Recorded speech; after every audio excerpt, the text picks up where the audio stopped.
अरे माँ जी, जल्दी चलिए, देखिए आपके घर के बाहर एम्बुलेंस आई है।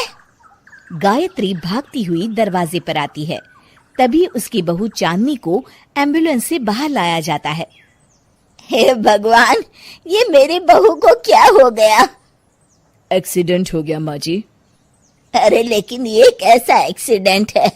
चोट तो कहीं नजर नहीं आ रही। अरे माँ जी, दिमाग में अंदरूनी चोट लगी है और ये अपनी याददाश्त खो बैठी है। हैं? मेरी बहू याददाश्त खो बैठी है, अब क्या होगा? आप फिक्र मत करिए, बस इनका अच्छे तरीके से ख्याल रखिए। मैंने दवाइयाँ दे दी हैं, अब मैं चलता हूँ। अगले दिन, अब तेरी तबीयत कैसी है बहू? बहू? किसकी बहू? हम भैरवगढ़ के ठाकुर विक्रम सिंह की बेटी रूपवती हैं। हम एक राजकुमारी हैं और तुम हमारी दासी हो बुढ़िया। अरे बेटा विशाल, बहू कैसी बहकी बातें कर रही है। अरे कुछ मत पूछो माँ, रात को मुझसे अपने पैर दबा रही थी। सर पर चोट लगने की वजह से इसका दिमाग पूरी तरह खराब हो गया है और ये अपने आप को राजकुमारी समझ रही है। तभी वहां चांदनी आ जाती है। तुम दोनों यहाँ क्या खुसुर फुसुर कर रहे हो? कहीं तुम दोनों मिलकर हमारे खिलाफ कोई षड्यंत्र तो नहीं रच रहे हो? हम तुम्हारा सर तलवार से उड़वा देंगे, समझे? अरे नहीं नहीं राजकुमारी जी, हम तो आपके सेवक हैं। भला हमारी इतनी हिम्मत?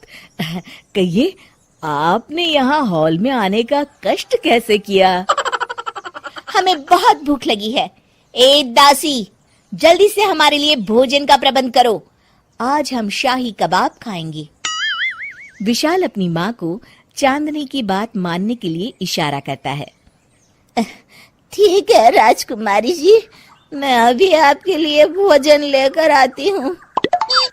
इस तरह विशाल और उसकी माँ ना चाहते हुए भी चांदनी की जी हजूरी में लगे रहते हैं। लाओ माँ, जल्दी से मेरा टिफिन दो, मुझे देर हो रही है। अरे ठहर जा, जरा दम तो लेने दे मुझे। सारे घर का काम मुझे अकेली को करना पड़ता है। तेरी बीवी तो राजकुमारी बनी बैठी है, सारा दिन हुक्म चलाती रहती है। अरे माँ, मेरा भी तो यही हाल है। फिलहाल तुम मेरा टिफिन दे दो, मैं चला। रुको, कहाँ जा रहे हो? अरे मर गया रे, ये कहाँ से आ धमकी? आज हमारा जुहू चौपाटी घूमने का मूड है और हमें अपने लिए नई साड़ियाँ भी खरीदनी है। चलो जल्दी से अपना वाहन निकालो और हमें ले चलो। अरे अब तो मैं गया काम से। अगर आज मैं वक्त पे ऑफिस नहीं पहुंचा तो मेरा बॉस मुझे नौकरी से निकाल देगा। मरता क्या न करता।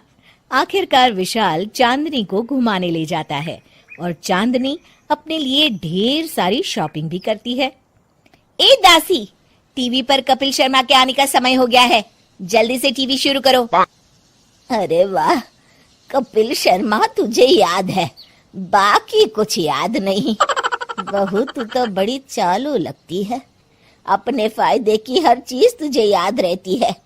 मैं तो तेरी इस अजीब बीमारी से परेशान हो गई हूँ। अगले दिन, अरे डॉक्टर साहब, आप इतने दिन से मेरी बहू का इलाज कर रहे हैं, लेकिन उसकी बीमारी तो सुधरने के बजाय और बढ़ती जा रही है। अरे माँ जी, ये दिमागी बीमारी है। बेचारी की याददाश्त चली गई है, वापस आने में थोड़ा वक्त तो लगेगा ही ना। गायत्री डॉक्टर से बात कर ही रही होती है कि तभी उसकी पुरानी सहेली शीला वहां आ जाती है। शीला को देख अचानक डॉक्टर घबरा जाते हैं। अच्छा माँ जी, मुझे एक मरीज को अर्जेंट देखने जाना है, मैं चलता हूँ। ये कौन था? अरे अब क्या बताऊं शीला, एक एक्सीडेंट भी मेरी बहू की याददाश्त चली गई है। ये डॉक्टर उसका इलाज कर रहा है। ये डॉक्टर कब से बन गया? अरे ये तो चमन पान वाले का लड़का है, सारा दिन नौटंकी करता रहता है। अच्छा तो ये बात है, अब मैं समझी। मेरी बहू और ये पान वाले का लड़का दोनों मिलकर मुझे बेवकूफ बना रहे थे। चल तू मेरे साथ। गायत्री शीला को एक बड़ा सा डंडा हाथ में देकर अपनी बहू चांदनी के कमरे में ले जाती है। बहू, ये मेरी सहेली है, एक डॉक्टर है। इसने तेरे जैसे न जाने कितनों का इलाज 2 मिनट में कर दिया है। इसका कहना है कि सर पर जहाँ चोट लगी हो, अगर उसी जगह दोबारा किसी बड़े डंडे से जोर से मारा जाए तो मरीज की याददाश्त वापस आ जाती है। देख, हम डंडा भी लाए हैं।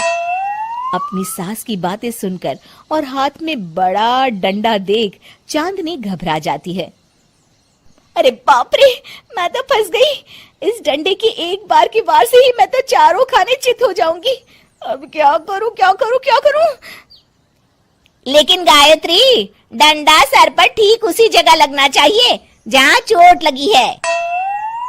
अरे तू चिंता मत कर, 2-4 बार मारूंगी तो एक बार तो सही जगह लग ही जाएगा ना। चल बहू, तैयार हो जा।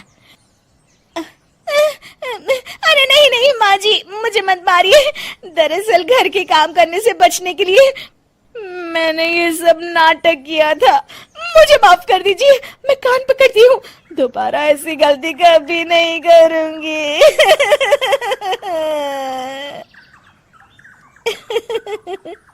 क्यों दोस्तों, कहानी कैसी लगी हमें जरूर बताइएगा।